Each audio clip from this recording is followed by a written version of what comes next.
The story begins with Rita, a woman in her late 60s, standing alone in her small but tidy kitchen.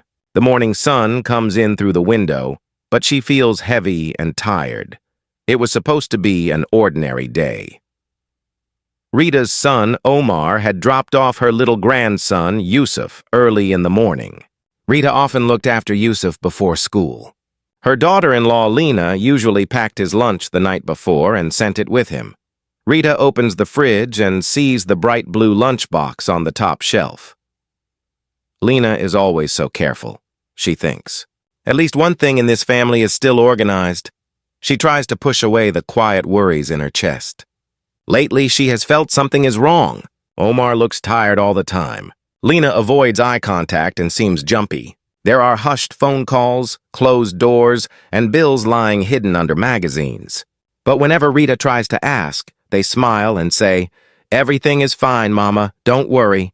Still, she worries. As she packs Yusuf's school bag, there is a knock at the door. It's Rita's neighbor and old colleague, Mrs. Patel, who works as a nurse at the local clinic. "Rita, I'm heading to the hospital, just wanted to drop this form," she says, handing over an envelope. They talk for a few minutes about the weather and their aching knees. Then Yusuf runs into the room, already in his little uniform, tying his shoelaces the wrong way. Rita laughs and kneels to fix them. She picks up the blue lunchbox from the counter. "This is his lunch," she says. "Lena sent it last night." She's very thoughtful. Mrs. Patel glances at the lunchbox without much interest. "She's a good mother," she replies. Rita nods, but the doubt inside her does not leave. She changes the subject. "I'll walk him to school today. Need the exercise? Good idea," Mrs. Patel says. "I'll see you later." Rita and Yusuf leave the house. He skips happily, swinging his bag. "Grandma, what did Mama put in my lunch today?" he asks. "I don't know, sweetheart. Maybe sandwiches and fruit. You'll see at school." At the school gate, Rita hugs him tight. For a second, she does not want to let go. There is a strange tightness in her chest, like a warning she can't understand. "Are you okay, Grandma?" Yusuf frowns. "I'm fine, my love," she says quickly. "Go on, have a good day." He runs inside. Rita waves until she can't see him anymore. On her way back, she decides to stop at the small supermarket. She wants to buy some tea and maybe a little cake for the afternoon. Inside the store, she meets one of her old colleagues from years ago, Amal, who now works behind the pharmacy counter. "Rita! Long time no see." Amal smiles. They talk for a bit, sharing small jokes about getting older. Amal wipes her hands on her coat and looks at her watch. "Rita, I have to go to my shift soon," she says. "By the way, how is little Yusuf? Still picky with food?" Rita laughs. "Yes, very. His mother sent his lunch last night." She gently taps the blue lunchbox in her bag. "I just dropped him at school." The moment she says those words, Amal's smile fades. Her eyes move slowly to the bag where the lunchbox is. "Lena sent it last night?" Amal asks carefully. "Yes," Rita says, confused. "Is something wrong with that?" Amal hesitates, then leans closer over the counter. Her voice becomes low and serious. "Rita, I saw Lena at the clinic yesterday evening. She was very upset. She was talking to one of the doctors. I don't know details, but..." Amal swallows. "Did you check the lunchbox before you gave it to Yusuf?" Rita blinks. "No, why would I check it?" "It's just his lunch." Amal's face turns pale. Her hands tremble slightly on the counter. "Rita, listen to me," she says in a firm whisper. "Go to the school. Take that lunchbox. Open it. Now." Rita feels a cold wave rush through her body. "Amal, you're scaring me." "What is going on?" "I can't explain," Amal replies, her voice shaking. "Just don't wait. If something is wrong in there, he could be in danger." Rita's heart starts pounding. She grabs the bag with the lunchbox, her fingers stiff. Without another word, she turns and rushes out of the store, her mind racing, her legs unsteady, having no idea that what she is about to find will change everything. Rita almost runs down the street, one hand holding her bag tightly against her side. Cars pass by, people walk past her, but she hardly sees any of them. All she can hear is Amal's voice in her head. "Go to the school. Take that lunchbox. Open it, now!" Her heart beats so loudly she can feel it in her throat. "What could be wrong with a lunchbox?" she whispers to herself. but the fear in her chest keeps growing. By the time she reaches the school gate, she is out of breath. The guard looks at her in surprise. "Madam, is everything okay?" he asks. "I need to see my grandson," Rita says, trying to keep her voice steady. "It's urgent." "Please, call the office." "His name is Yusuf." The guard sees the panic in her eyes and nods. "Go to the office, I'll let them know." Rita hurries down the hallway. Children's laughter and footsteps echo around her, but everything feels strangely far away. At the office, the school secretary looks up from her computer. "Good morning, how can I—" "I'm sorry," Rita interrupts, still breathing hard. "I need Yusuf brought here right away. It's about his lunch. It might be dangerous." The secretary's smile disappears. She picks up the phone and calls the classroom. Her voice stays calm, but her eyes keep moving back to Rita's pale face and shaking hands. Within minutes, Yusuf walks into the office with his teacher. "Grandma?" he says, confused. "Did I do something wrong?" Rita kneels down and hugs him tightly. She can smell his shampoo and the faint scent of crayons. "No, my love," she whispers. "You didn't do anything. I just need to check something." The teacher looks at the lunchbox in Rita's hand. "Is this about his food?" "We haven't started lunch yet." "Yes," Rita replies, standing up. "Could I please open it here?" The teacher nods and closes the office door. The secretary and teacher both watch Rita with worried faces. Rita places the bright blue lunchbox on the table. Her fingers feel stiff as she unclips the lid. For a moment, she hesitates. A strange chill runs through her. Then she opens it. Inside, there is a small sandwich, cut neatly into squares. Next to it, there are pieces of fruit wrapped in clear plastic. So far, nothing looks unusual. But in the corner, squeezed beside the fruit, there is a tiny container with a tight lid. It looks like a small jar used for sauces. A folded note is taped on top of it. Rita picks up the note. Her hands tremble so much she can barely unfold the paper. On it, in Lena's hurried handwriting, are just a few words. "For Omar only. Do not give to Yusuf." Rita feels the blood drain from her face. Her eyes move to the little container. From the outside, the contents look like crushed tablets or powder mixed into a thick paste. There is a faint chemical smell, not like any sauce she knows. The teacher frowns. "Is that some kind of medicine?" Rita swallows. "It must be. My son has been having trouble sleeping. The doctor gave him something stronger last month." Her voice cracks. "If Yusuf ate this?" The teacher's face goes pale. The secretary covers her mouth. "Has he eaten anything from the box?" Rita asks quickly, turning to her grandson. "No, Grandma," Yusuf replies, frightened now. "We didn't have lunch yet." "I didn't open it." Relief and terror crash together inside her. He is safe for the moment, but the thought of what could have happened makes her knees weak. The teacher speaks gently but firmly. "We need to call the school nurse and maybe the clinic." "Just to be sure," Rita nods, but her mind is somewhere else. She remembers Lena's tired red eyes, her shaking hands, her visits to the clinic that no one explained. Why would she pack Omar's medicine in the same lunchbox as Yusuf's food? Why tape a note instead of telling someone? The nurse arrives, a calm woman with glasses and a serious expression. She carefully takes the small container and the note. "This does not belong anywhere near a child's lunch," she says quietly. "Rita, I think you should take this and Yusuf to the hospital. They need to know exactly what this is. Even if he didn't eat it, they should check him." Rita nods again, feeling as if the room is spinning. "Grandma, am I sick?" Yusuf asks, holding her sleeve. She forces herself to smile. "No, my love. But we're going to see the doctor, just to make sure you stay healthy, okay?" He nods slowly, still confused, trusting her completely. As they walk out of the school together, Rita holds the lunchbox in one hand and Yusuf's small fingers in the other.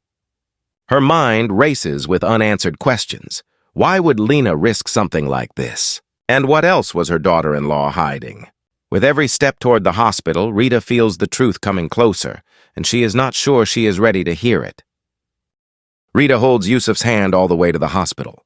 He walks quietly beside her, feeling that something serious is happening but not understanding what. Inside the hospital, the smell of disinfectant and the sound of beeping machines make Rita even more nervous. She goes to the reception desk and places the blue lunchbox on the counter. "My grandson's school sent us here," she says, trying to keep her voice calm. There is medicine inside his lunchbox. They said it could be dangerous for a child. The receptionist looks at the lunchbox with concern. Please wait a moment. A few minutes later, a young doctor and a nurse arrive. To Rita's relief, the nurse is her neighbor's colleague, someone she has seen before in the community. Rita, the nurse says kindly, come with us. They take them into a small examination room. Yusuf sits on the bed, swinging his feet nervously. The doctor opens the lunchbox and carefully picks up the tiny container with the paste inside. He also reads Lena's note. For Omar only. Do not give to Yusuf. The doctor looks serious. Did your grandson eat anything from here? No, Rita answers quickly. I checked before lunch. He didn't touch it. Good, the doctor says with a sigh. But we will still check him just in case. He gently examines Yusuf, checking his eyes, pulse, and breathing. Yusuf is a little scared but answers all the simple questions bravely. Do you feel dizzy? The doctor asks. No, Yusuf whispers. Any pain in your tummy? Yusuf shakes his head. After the exam, the doctor turns to Rita. Physically, he seems fine. That is very good news. Now I need to know more about this container. Rita nods. My daughter-in-law packed the lunchbox last night, she explains. I didn't open it. A friend at the supermarket told me to check it. She had seen my daughter-in-law here upset, talking to a doctor. That scared me. The doctor listens carefully. Your son's name is Omar, correct? Yes, the doctor thinks for a moment. I can't share all details without his permission, he says slowly. But I can tell you this. Your son has been seeing us for trouble with sleep and strong anxiety. He was given some very strong medicine. If a small child ate this amount, it could be very dangerous. Rita feels sick. The room seems to tilt for a second. So this is his medicine? It looks like it, the doctor replies. It seems to be crushed tablets mixed into something so it's easier to take. Some people do that when an adult refuses pills or forgets to take them. Rita's heart twists. She imagines Lena in the kitchen late at night, mixing the medicine into food, maybe crying quietly. Omar, stubborn and proud, saying he doesn't need help. Bills on the table. A scared young woman trying to keep everything together. I don't think she meant harm, Rita says quietly, more to herself than anyone else. But how could she let this near Yusuf's food? The nurse speaks gently. Stress makes people careless sometimes. But this was a serious mistake. You did the right thing bringing it here. The doctor nods. We will run a quick blood test on Yusuf just to be sure nothing was taken by accident. And we should ask your daughter-in-law to come here. We need to talk with her. Rita hesitates. A part of her wants to protect Lena. Another part is angry and afraid. I'll call her, she says finally. She steps into the hallway, pulls out her phone, and dials Lena's number with shaking fingers. It rings several times before Lena answers, sounding out of breath. Hello, Mama. Is everything okay? The school called me and said Yusuf left with you. What happened? Rita closes her eyes for a moment, gathering strength. Lena, she says slowly. We're at the hospital. It's about the lunchbox you packed. There was a container in there with a note. The doctors say it's Omar's strong medicine. There is silence on the other end of the line. Then Rita hears a small, broken sound. Mama, oh no, Lena whispers. I thought I put that in Omar's bag for work. I was so tired. I didn't check. Is he okay? Please tell me he's okay. He didn't eat it, Rita answers quickly. He's being checked, but they think he's fine. Lena, they want you to come here. I'm on my way, Lena says, her voice shaking. Please don't hate me. The call ends. Rita stands there for a moment, the phone still pressed to her ear, feeling a strange mix of anger, relief, and deep sadness. When she goes back into the room, Yusuf looks up at her with big eyes. Grandma, are we going home? He asks. Soon, my love, she says softly. Your mother is coming. We all need to talk. She sits on the chair beside the bed, watching the door, waiting. In her mind, she sees Lena's face pale and tired and Omar's forced smiles. For the first time, Rita realizes that what she saw inside that lunchbox is not only dangerous medicine, it is also a sign that something in their family is breaking. And now, there will be no way to ignore it any longer. Rita sat in the plastic chair beside Yusuf's bed, Her hands folded so tightly that her knuckles turned white. The doctor had taken a small blood sample from Yusuf and sent it to the lab. "It's just to be completely sure," he had said kindly. "But so far he looks healthy." Yusuf lay on the bed, playing with the string on his school uniform. He kept stealing glances at his grandmother, trying to read her face. "Grandma," he whispered, "are you angry with Mama?" Rita's heart ached. "No, my love," she said softly. "I'm worried. That's all. Did she do something bad?" he asked, his voice even smaller. Rita paused. How could she explain such a complicated situation to such a small child? "Sometimes grown-ups make mistakes," she said gently. "Big mistakes. But that doesn't always mean they don't love us. You understand?" He nodded slowly, though it was clear he didn't fully understand. Still, he reached out and took her hand. "I love Mama," he added. "I know you do," Rita replied, squeezing his fingers. "And she loves you very much." A few minutes later, the door opened and Lena stepped in. Her hair was messy, as if she had tied it in a hurry. Her eyes were red and her face looked like she hadn't slept properly in weeks. She clutched her handbag tightly, her whole body trembling. The moment she saw Yusuf, she rushed to him. "Yusuf," she cried softly, tears already in her eyes. "Are you okay? Tell me you're okay." He sat up and hugged her. "Mama, I'm fine." "Everyone is acting strange." Lena kissed the top of his head again and again. "I'm so sorry," she whispered. "I'm so sorry, baby." Rita watched them silently. Anger rose inside her, but so did something else. A deep sadness, a tired understanding. She saw how Lena's hands shook, how her shoulders trembled. The doctor came back into the room holding a small chart. He gave Lena a polite nod. "You must be Yusuf's mother," he said. "Please have a seat." Lena sat down on the edge of the bed, keeping one arm around her son as if she was afraid he might disappear.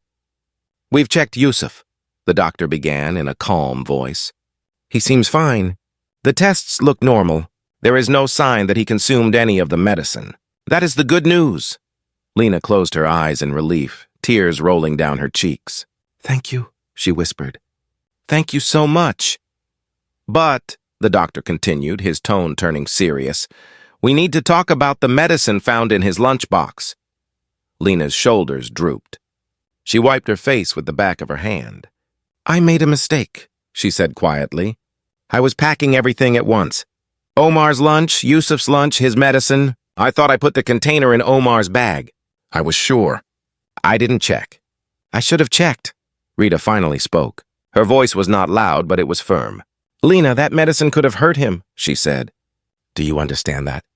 If he had opened that container out of curiosity—" "I know," Lena said, her voice breaking. "You don't have to remind me. Since the school called, I feel like I can't breathe. I keep seeing his face and thinking, what if—" She couldn't finish the sentence.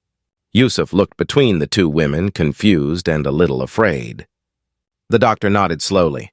"I understand you are under a lot of pressure," he said. "But this was very serious. The amount in that container was meant for an adult. Children are much more sensitive. From now on, any medicine must be kept far away from food. Do you both understand?" "Yes," Lena whispered. "Yes," Rita answered. The nurse, who had been standing quietly in the corner, stepped closer. "There is something else," she said gently. "When adults are under too much stress, they sometimes forget things, make unsafe choices without noticing. Has it been very hard at home lately?" Lena laughed weakly, but there was no joy in it. "Hard?" she said. "Omar can't sleep without medicine. He wakes up angry, shouting, then feels guilty. Money is tight. The rent is late. I work extra shifts, then come home and try to cook, clean, take care of Yusuf, handle Omar's moods, and remember his medicine schedule. Sometimes I feel like my head is full of noise." She looked at Rita with tearful eyes. "I didn't want to worry you, Mama. You already have high blood pressure." I thought I could handle everything alone." Rita felt a sharp pain in her chest. Not physical, but emotional. She suddenly saw her daughter-in-law not as the careless person who almost hurt her grandson, but as a young woman drowning in responsibilities. "Why didn't you tell us it was this bad?" Rita asked quietly. Lena stared at her hands. "Because if I said I was failing, it would feel real," she murmured. If I kept going, maybe things would somehow get better. The doctor looked at both women. You can't carry this alone, he said to Lena. And you can't ignore it, he added to Rita. Omar's treatment, the stress at home. This is a family matter now. You all need help, not just one person. Rita let out a slow breath. She reached over and gently touched Lena's arm. We will talk, all of us, she said softly. No more hiding. No more pretending everything is fine. Lena looked up, surprised by the softness in her voice.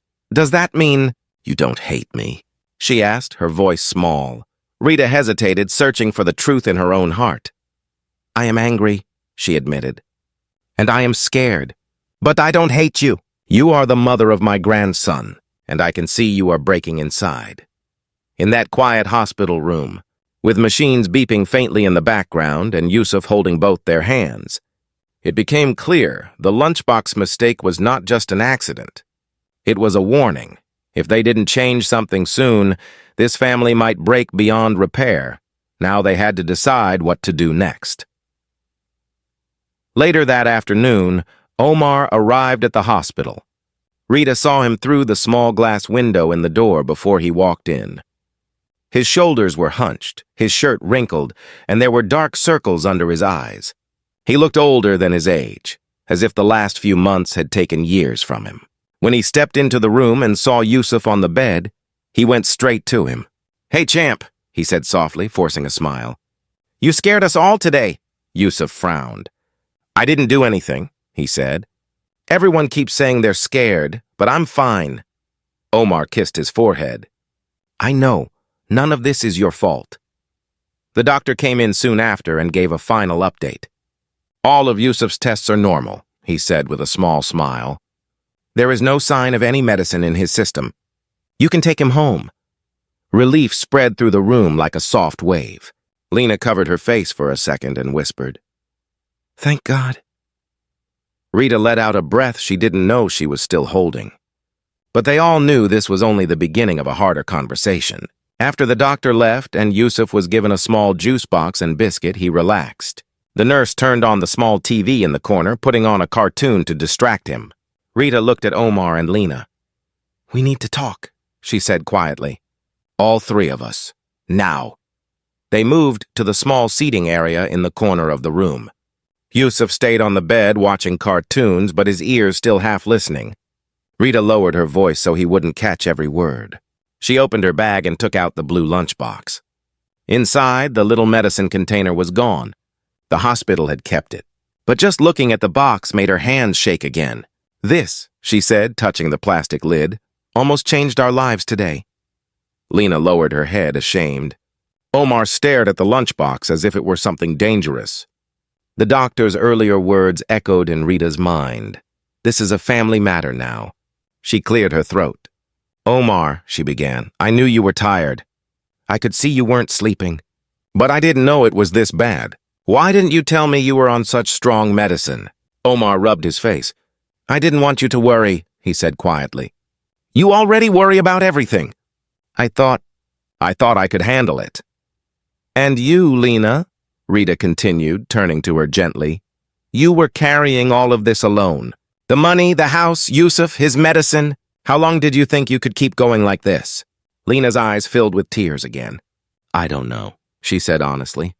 I kept telling myself, just one more week, just one more month. I thought if I worked harder, it would all somehow fix itself. Omar looked at his wife then. Really looked at her. He saw her tired eyes, the fine lines of stress on her forehead, the way her shoulders were always tense. I didn't realize how much I put on you, he said softly.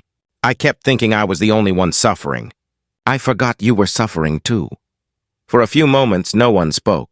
The cartoon sounds filled the room, bright voices and silly music that didn't match the heaviness in the corner. Rita finally broke the silence. Listen to me, she said, her voice firm but kind. We cannot live like this anymore. No more secrets. No more I'm fine when everyone is breaking inside. She took a deep breath and went on. I will help with Yusuf more. Not just in the mornings. Bring him to me on the weekends. Let me handle his homework some days. You two need time To rest, to talk, to go to the doctor together if needed. Lena looked surprised. Mama, you already do so much. I'm his grandmother, Rita cut in gently. I want to do it. And I don't want to find out my family is falling apart because I was too proud to ask or too blind to see. She turned to Omar. You need to take your treatment seriously. No more pretending you're strong when you're drowning inside. If you need help, you ask. If the medicine is too strong, you talk to the doctor. But you do not push this woman, she nodded toward Lena, to carry everything on her back. Omar nodded slowly, tears shining in his eyes. You're right, he said.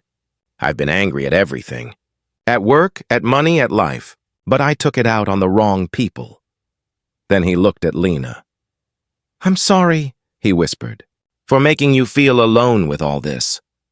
Lena wiped her face. I'm sorry too, she said, for being careless with the lunchbox. I will never ever mix medicine with food again, even if I'm tired, even if I'm late. Rita reached out and took both their hands. Today was a warning, she said. We were lucky. Yusuf is safe, but this could have ended very differently. I don't ever want to stand over a hospital bed and wonder what went wrong with us. Do you? They both shook their heads. At that moment, Yusuf called out from the bed, Grandma, Mama, Baba! Look, the cartoon is funny! They all turned to look at him. He was laughing at the screen, legs kicking lightly, cheerful and full of life. So small, so trusting. Rita felt her eyes fill with tears again. This time not only from fear, but from gratitude. What she had seen inside that lunchbox had left her shaking, but it had also opened her eyes. Not just to a dangerous mistake, but to the hidden pain in her own family. As they gathered around Yusuf, helping him off the bed and getting ready to go home, Rita made a quiet promise in her heart. There would be more talking, more listening, more asking for help, and never again would a lunchbox carry so much silence. Because this time they had been given a second chance, and they were not going to waste it.